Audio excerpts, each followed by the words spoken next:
Bienvenidos a Recetas y Revueltas, el primer y único canal de YouTube donde hago dos cosas que me encantan hacer: cocinar y hablar sobre fenómenos sociales y políticos, de lo que no puedo hacer otra cosa más que eso, hablar. En esta entrega vamos a hacer un platillo que es muy fácil de conseguir, tiene 1000 versiones diferentes y, como muchos platillos traídos por migrantes, tiene una historia terrible embebida en cada bocado. Vamos a hablar de la violencia contra la migración asiática, específicamente la china, mientras hacemos un arrocito frito. Empecemos por el arroz, que es la base de todo esto. Primero ponemos 2 tazas en un colador y lo lavamos. Hay que pasarlo por agua de la llave por un buen rato, hasta que el agua salga del colador prácticamente limpia.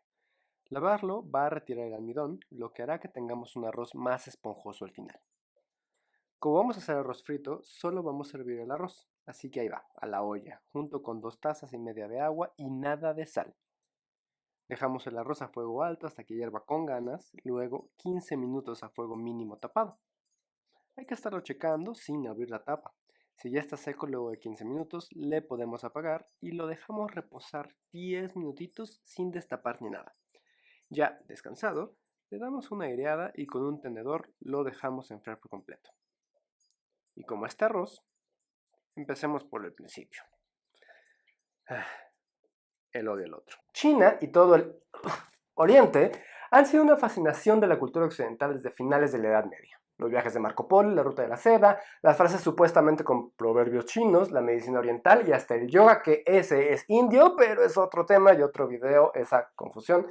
El orientalismo, que critica muy puntualmente Edward Said, es una construcción cultural que, más que enaltecer otras culturas orientales, refuerza la supremacía europea, cristiana, blanca y occidental. Cuando la maquinaria tomó vuelo a finales del siglo XIX y la migración europea ya no fue suficiente para alimentarla, los Estados Unidos recurrieron a lo que mejor: explotar la mano de obra barata de países en crisis políticas y económicas causadas por el capitalismo global. Decenas de miles de migrantes chinos llegaron a la costa oeste huyendo de las guerras del opio.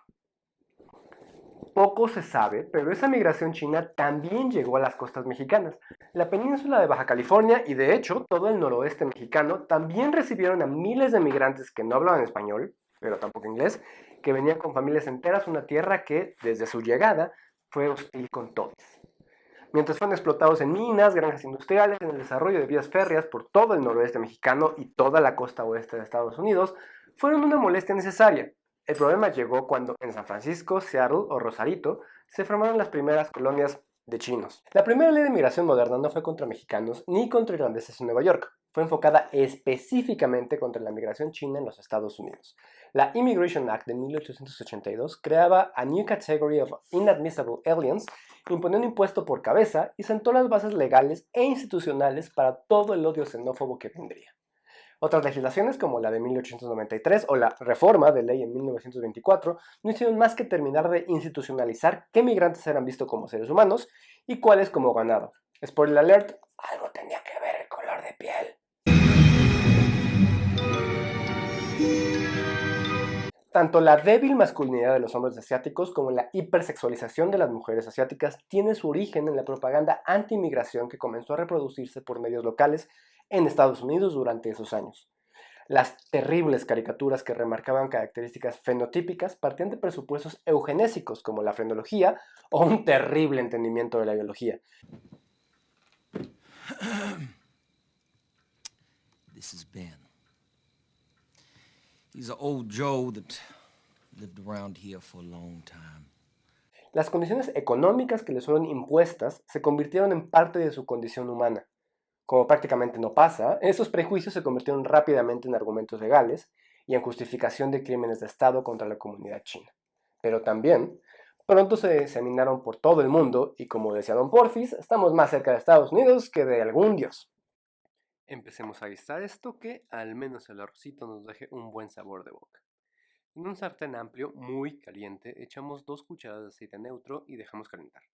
En un bowl o un tazón aparte, abrimos y revolvemos los huevos. Lo mejor es ir sazonando cada elemento, así que ahí va su sal, su pimienta, y ahí de repente llegó Alfonso. Un saludo, Alfonso. ¿No vas a saludar? Sí.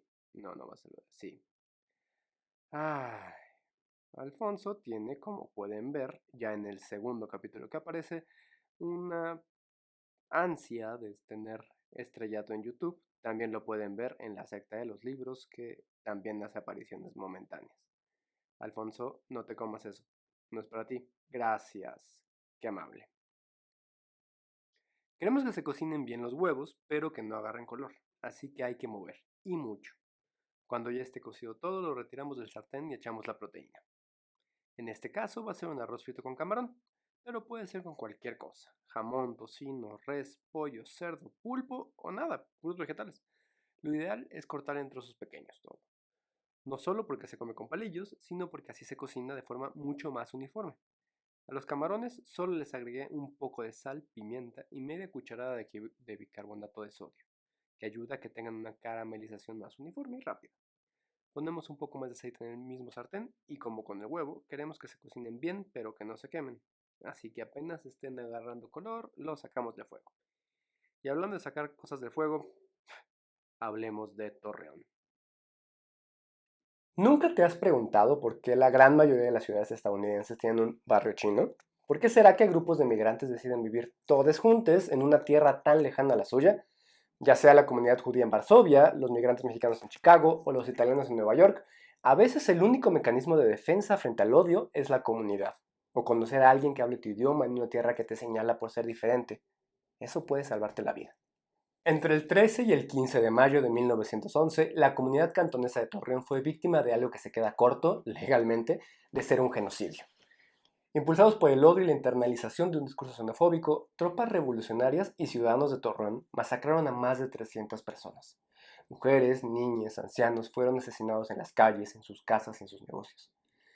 En La Casa del Dolor Ajeno, Julián Herbert narra de manera crónica histórica el camino que llevó a la masacre, esos 2 días, y el proceso histórico de ocultamiento que aún hoy está presente en la ciudad de Coahuila. La xenofobia tiene elementos en común, ya sea contra migrantes centroamericanos, mexicanos en Estados Unidos o cantoneses en Torreón. Apenas unos días antes de la masacre, cuenta Herbert, hubo un evento donde varios oradores maderistas soltaron joyas como, por ejemplo, hubo un discurso de Jesús Flores contra los chinos.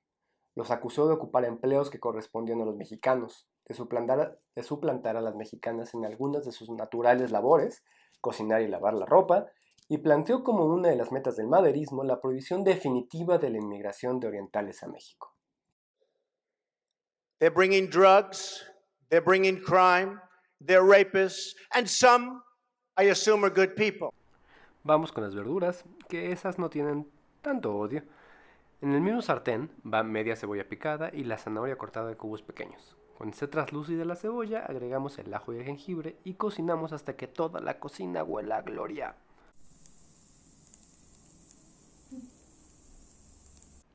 Ahora van los hongos. Yo estoy usando shiitake frescos, que se pueden conseguir en tiendas mamalonas, pero si no los consigues no pasa nada. Champiñones, cremini o hasta setas funcionan. Los vamos a cortar en cubos y también van a la sartén. Cuando ya se haya evaporado el agua de los hongos, agregamos de vuelta el huevo y los camarones y revolvemos todo. A esto le agregamos de a poco el arroz. La intención es que se vaya revolviendo todo muy bien. Si echamos todo el arroz de golpe, es muy fácil que se quiebra y se bata, o que todas las verduras y todo lo frito quede abajo.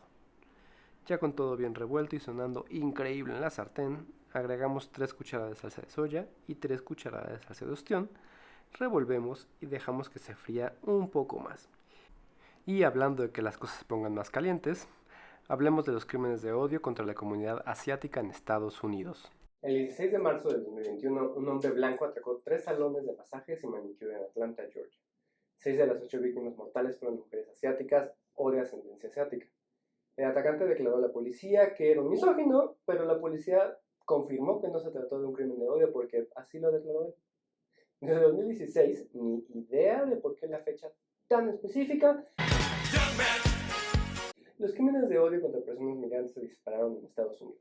Según datos del FBI, estos alcanzaron su pico en 2017 con un crecimiento de 400%, específicamente contra mujeres asiáticas y hombres latinos. Con la pandemia y un presidente que replicaba el discurso de odio, los ataques y crímenes alcanzaron niveles récord. De acuerdo al New York Times, se registraron 3.800 crímenes de odio contra personas asiático-americanas en 2020.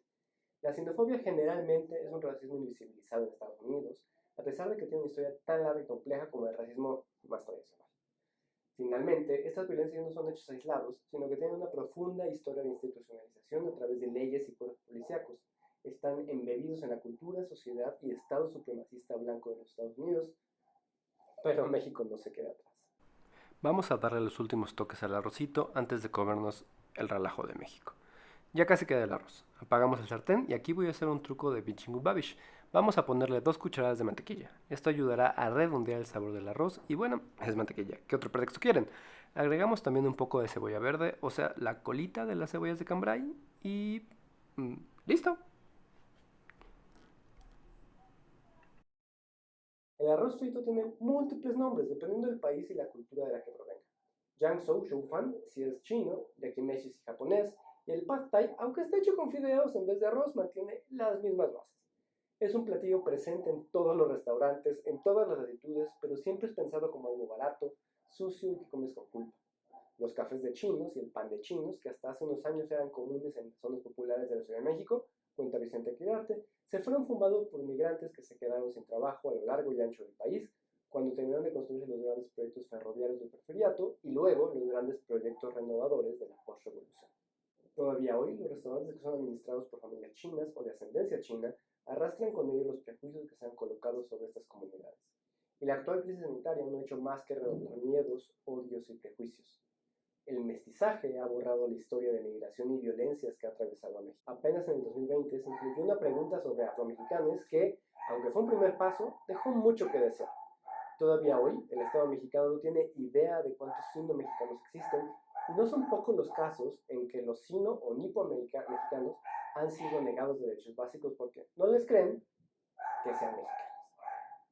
El odio se soporta en prejuicios, que no es lo mismo que la ignorancia. En Torreón participaron en la masacre doctores, abogados y políticos. Desmontar este odio requiere responsabilidad personal, sí, pero también necesita respuestas comunitarias y coordinadas. Lo necesitamos a todos. Como este platito de arroz frito conjuga todos sus elementos para que esté delicioso. Esto ha sido todo por esta quincena. No se olviden darle like a este video si les gustó, suscribirse y compartirnos en redes sociales cómo quedaron sus recetas. Recuerden que el discurso de odio se le combate con la panza llena. Adiós.